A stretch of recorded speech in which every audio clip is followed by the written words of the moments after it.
ഇത്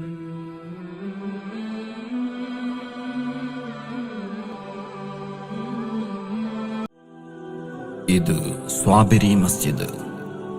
ചരിത്രത്തിന്റെ ഓർമ്മകളിലൂടെ സഞ്ചരിച്ചാൽ പണ്ട് ഈ നാടിന്റെ നാമം കുളിയാർ എന്നായിരുന്നുവത്രേ.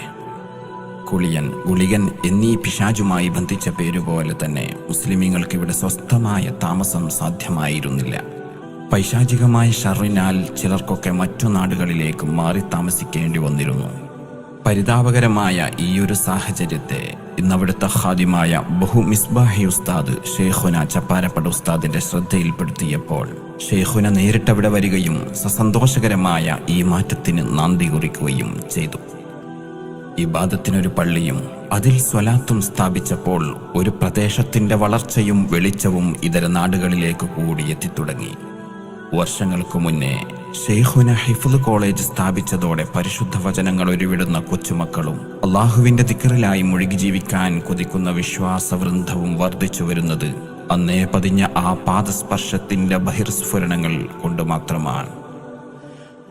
ആയിരങ്ങൾ ഒഴുകിയെത്തുന്ന സ്വലാത്തു മജ്ലിസ് പൈശാചിക ഷർറിൽ നിന്നും ദേഹരക്ഷയ്ക്കും ആത്മീയ രക്ഷയ്ക്കുമായി നിലക്കാത്ത ഒഴുക്കായി മാറുന്ന ബായാർ കലിയാറിലെ ഈ ഹളറത്തിന് റഹ്മത്ത് നഗർ എന്ന പേര് നൽകിയതും ഷെയ്ഖുന ചപ്പാരപ്പട ഉസ്താദ് തന്നെയാണ്.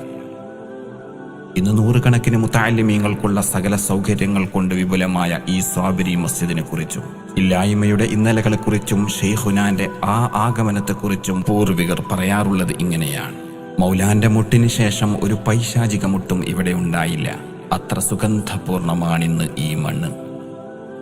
ഈ വിണ്ണിൽ പാറിക്കളിക്കുന്ന ഒരു കൊടി ഇവിടുത്തെ ഏത് സന്ദർശകരെയും ഹഠാതാകർഷിക്കും. ഇതിനു കീഴെയാണ് അസ്വസ്ഥമായ ഹൃദയങ്ങളുമായി എത്തിയവർ സ്വലാത്തിലൂടെ സ്വാസ്ഥ്യം കൊള്ളുന്നതും സുഹൃതം കൈക്കൊള്ളുന്നതും.